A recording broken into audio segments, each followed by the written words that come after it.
गुणगान सुन रहे हैं तो अक्सर व्यास पूजा के समय में हम सब इकट्ठे होते हैं। व्यास पूजा के समय शुरुआत में बोलते हैं on this most auspicious occasion. तो मैं सोचा था आज बोलूँ या ना बोलूँ on this most auspicious occasion. वैसे तो वैष्णव का आविर्भाव भी ऑस्पिशियस है और तिरुभाव भी ऑस्पिशियस है, लेकिन ये है तो ऑस्पिशियस, लेकिन इसको ऑस्पिशियस में स्वीकार करने में थोड़ी सी कठिनाई हो रही है। लेकिन वास्तव में ऑस्पिशियस है इस तरीके से कि मैं ये महसूस कर रहा हूँ, काफ़ी भक्तों ने भी शेयर किया कि इस बार जो हम गुणगान सुन रहे हैं ये बहुत हृदय को छू रहा है और हमें एटलीस्ट सब हम महाराज से ज़्यादा निकट अपने आप को महसूस कर रहे हैं। वी मोर क्लोज टू महाराज, है ना। आप सबका भी ये अनुभव होगा।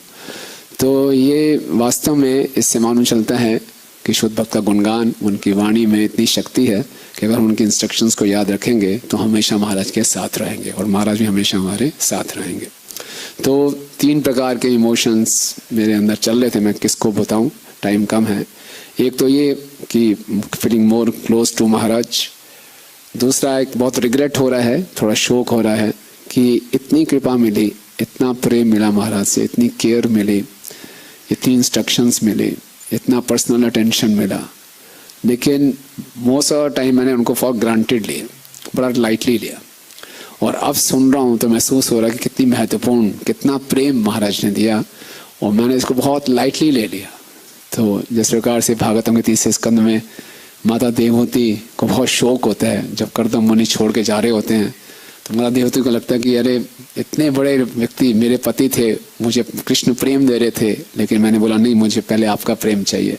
तो छोटी छोटी बातों को लेकर मैंने महाराज का समय बर्बाद किया, लेकिन जो महाराज देना चाह रहे थे उसको मैं सही ढंग से ग्रहण नहीं कर पाया, इसका मुझे शौक हो रहा है। और तीसरा जो महाराज का एग्जाम्पलरी बिहेवियर, महाराज की इंस्ट्रक्शंस, वो बहुत सुंदर इंस्ट्रक्शंस है, वो कुछ चर्चा करूँगा। तो महाराज ने बहुत प्रेम दिया। जैसे मेरी पहली मीटिंग महाराज के साथ हुई थी 1997, 10 दिसंबर था और सर्दियों के दिन थे, पंजाबी बाग में सैटरडे था। तो मैं गया वहाँ पे, फर्स्ट टाइम गया था, first time Saturday love fest, और बहुत लेट हो गई। महाराज बिजी थे, मैराथन का टाइम तो बहुत लेट हो गए थे और लेक्चर दिया महाराज ने। मैंने क्वेश्चंस, तो मैं नया था, मैंने हाथ खड़ा किया, खड़ा होकर बोला यस। तो मैंने पूछा कि हम भगवत धाम चले जाएंगे, वापस नहीं करेंगे, इसकी क्या गारंटी है। तो महाराज ने बड़ी स्मार्ट बोला very good question, very intelligent question. तो ये सुनकर मैं इतना खुश हो गया इतने प्रेम से, वेरी गुड क्वेश्चन। तो भाई इतना हृदय को छू गया, वाह।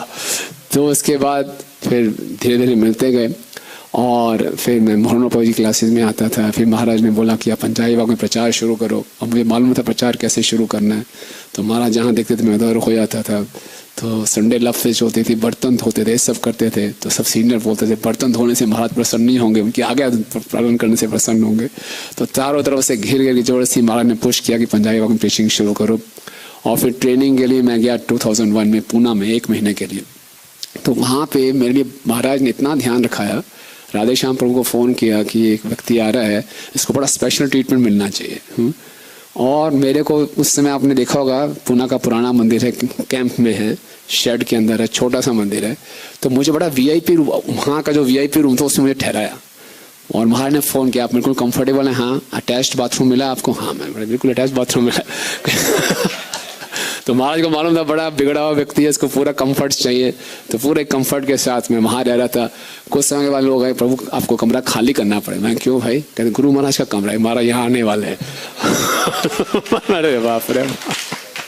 तो फिर मुझे बताया जाके वहाँ रुकना, आपने 10-15 कर्मचारी हैं, वहाँ जाओ।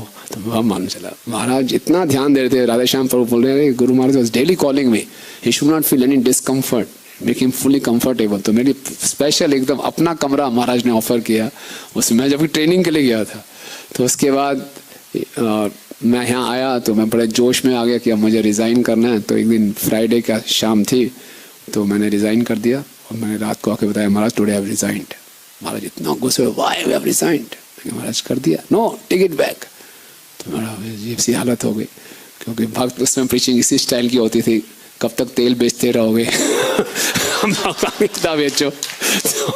तो रोज ऐसे सुनाते थे, तो बड़ा उत्साह आके मैंने कर दिया। तो फिर मैंने बॉस को फ़ोन किया अपने, कि मैं डेजिग्नेशन वापस लेना चाहता हूँ। तो अच्छी लग रही था कि फ्राइडे इवनिंग था, तो कहता ठीक है कोई बात नहीं, मैंने फॉरवर्ड नहीं किया था, वापस ले लो। तो मैं दोबारा से ज्वाइन किया। फिर 2000 में प्रार्थना करता था भगवान से कि मैं ज्वाइन करना चाहता हूँ, हिम्मत नहीं हो रही, घर में ऐसा है वैसा है। तो एक बारी महाराज के साथ पिलानी में गए थे, तो वापस आ रहे थे, तो पिलानी जाते थे, हमारा घर रोहतक रोड पे ही था मियाँ मणि नगर में। तो मैं महाराज मेरी मदर बहुत बीमार हैं, अगर आप दर्शन दे देंगे। और महाराज का बहुत टाइट शेड्यूल था। बहादुरगढ़ मंदिर में गए थे, पिलानी से बहादुरगढ़ मंदिर, फिर आगे स्टीयरिंग कमेटी मीटिंग थी, कुफिया प्रभु साथ में थे, बहुत टाइट शेड्यूल था। तो मैंने जब रिक्वेस्ट की, महाराज इतने हम्बल है, हमारे बोला I am here to serve the Vaishnavas, है ना, आप बोलिए। तो मैंने फटाफट घर में फ़ोन किया कि महाराज आ रहे हैं, फटाफट सब तैयार किया। तो मेरी माता जी बेड रिडन थी, तो सब वही कंप्लेंट शुरू हुई, मंदिर में रात को लेट आता है, ये बोलता है, इसको बोला शादी करे, ये करे, वो सब शुरू हो गया। तो महाराज ने बोला देखो, हर गुरु की तो यही इच्छा होती है कि उसका शिष्य सन्यासी बने। लेकिन आजकल के शिष्य इतने नालायक हैं, कहना कहाँ मानते हैं। तो इतना टैक्टफुल जवाब था, तो पेरेंट्स को समझ नहीं आया क्या बोले। तो फिर फटाफट बोले, फिर मेरी माता जी ने बोला महाराज कुछ भजन सुनाओ। हम इतने बड़े गुरु को ऑर्डर दे रहे भजन सुनाओ। तो महाराज बोले ठीक है। महाराज ने हाथ बजा के हरे कृष्णा गाना शुरू कर दिया। फिर भाग के गए, हमारे मंदिर में करताल था घर में, बोलिए तो करताल क्या, धागा इतना गंदा था। महाराज ने देखा क्या है, फिर भी महाराज ने बजा के 5-10 मिनट कीर्तन किया। और फिर ये सितंबर 2003 की बात है। और फरवरी 2004 में जब पंचतत्व का इंस्टॉलेशन हो रहा था मायापुर में, मेरी माता जी ने शरीर छोड़ दिया। और फरवरी में गुरु महाराज को मीटिंग अटेंड करनी थी, दिल्ली वापस आए। एयरपोर्ट में मिलने गया, तो महाराज ने बोला कोई बात नहीं, ये संसार ऐसा है, सबको जाना है। फिर महाराज ने बोला कि अपनी माता जी को आप मंदिर में ले गए थे, क्योंकि जाते जाते जब घर से जा रहे थे, मेरे महाराज ने मुझे बोला था अपनी मम्मी को आप मंदिर के दर्शन कराने ले जाना, कैसे भी ले जाना। तो ये सितंबर में बात हुई थी और फरवरी में माता जी ने शरीर छोड़ा। 5 महीने लगभग निकल गए और मैं तो महाराज के इंस्ट्रक्शंस को ही भूल गया, मैं लेने गया था मम्मी को। तो वो इतना महाराज को याद था, मैं भूल गया था। और महाराज याद, मैंने बोला था आपको माता जी को दर्शन कराने के ले गए थे, तो मैं एकदम पानी हो गया, मैं रोने लगा, नहीं महाराज सॉरी, मैं तो बिल्कुल भूल ही गया था, तो बहुत बड़ी गलती हो गई। No you are devotee, no problem. तो ये महाराज इतना ध्यान रखते थे, इतना पर्सनल अटेंशन का डिटेल्स, इतना डिटेल्स में जाते थे। Oh sorry, okay. तो अभी ठीक है। तो कहाँ थे हम देखते हैं, महाराज इतना डिटेल्स में जाते थे। हमने समझो वीडियो देखा कि महाराज कैसे नींद में भी डीटी वर्शिप कर रहे हैं, तो ये इतना इंस्ट्रक्टिव है और इतना फेथ गिविंग है। ये जैसे मधुसूदन प्रभु हैं, हमेशा बुक डिस्ट्रीब्यूशन करते हैं, तो सपने में बुक डिस्ट्रीब्यूशन करते होंगे ना, कोई दिक्कत नहीं है। जब मैं भी प्रेसिडेंट था तो कई बार मैं सपने में किसी को डांट रहा होता था या काउंसलिंग का तो या कई बार लेक्चर दे रहा होता मैं ना। तो जो हम करते हैं, सेवा करते हैं, वो नॉर्मली हम करते हैं। और हम देखते हैं गुरु महाराज का ज़्यादातर दिन पूरा ट्रबल शूटिंग में जाता था। सारे जो शिष्य थे कोई ना कोई समस्या लेकर ही आते थे। इतना सब सुनने के बाद भी महाराज, और कल बता रहे थे उनके सेवक कि ये पहली बार ऐसा नहीं है, कई बार महाराज ऐसे कौन करते हुए देखा है, डीटी वर्शिप कर रहे हैं। इससे क्या मालूम चलता है, महाराज हमें बहुत कुछ सिखा रहे हैं। अटेंटिव मैनेजमेंट ना। केशव भारती महाराज हमारे मंदिर में आए थे, मैंने बोला महाराज मेरे प्रेसिडेंट हूँ, में से बहुत अपराध होते हैं, कैसे बचूँ? मैनेजमेंट में तो अपराध होते ही हैं। बोले अपने गुरु महाराज से सीखो। आप चैंटिंग अटेंटिव हियरिंग पे सेमिनार्स करते हो, but living example of attentive management is your Guru Maharaj. तो अटेंटिव का मतलब यही नहीं है महाराज, अब मैं पहले सोचा था कि अटेंटिव का मतलब ये अपराध ना हो, लेकिन अब महाराज की इस लीला से मैं मालूम चल रहा कि अटेंटिव का मतलब हम जो कुछ भी करते रहें अपना ध्यान कृष्ण से ना हटाएं, अटेंटिव रहें, हमेशा अपने जीवन के उद्देश्य को याद रखें। तभी ये संभव है कि इतनी नींद में होते हुए महाराज डीटी वर्शिप कर रहे हैं और इतनी ट्रबल शूटिंग मैनेजमेंट करते हुए भी। तो ये बहुत बड़ी इंस्ट्रक्शंस है। कई बार हम सेवा करते करते सेवा के लक्ष्य को भूल जाते हैं, लेकिन महाराज हमें याद दिला रहे हैं। और इतने ट्रांसडेंटल होते हुए महाराज बड़े रियलिस्ट थे, ऐसा नहीं कि ग्राउंड रियलिटी से ऊपर उठे। कई बार हम भक्त लोग, या खासकर मैं, हम कभी फ़ोन नहीं उठाते हैं, तो कई बार थोड़े एब्सेंट माइंडेड होते हैं, तो लोग बोलते हैं थोड़े ट्रांसडेंटल हो गए हैं ना। तो महाराज ट्रांसडेंटल है, लेकिन साथ साथ बिल्कुल ग्राउंडेड है। जब सूर्य मंदिर खुला था, एक बार मैं गुरु महाराज के साथ गेस्ट हाउस में जा रहा था, तो मैंने तुरंत लिफ्ट दबा दी। मैंने बोला नहीं, आपको मालूम है 2nd फ्लोर से ऊपर आने में, नीचे जाने में 2 रुपये लग जाते हैं।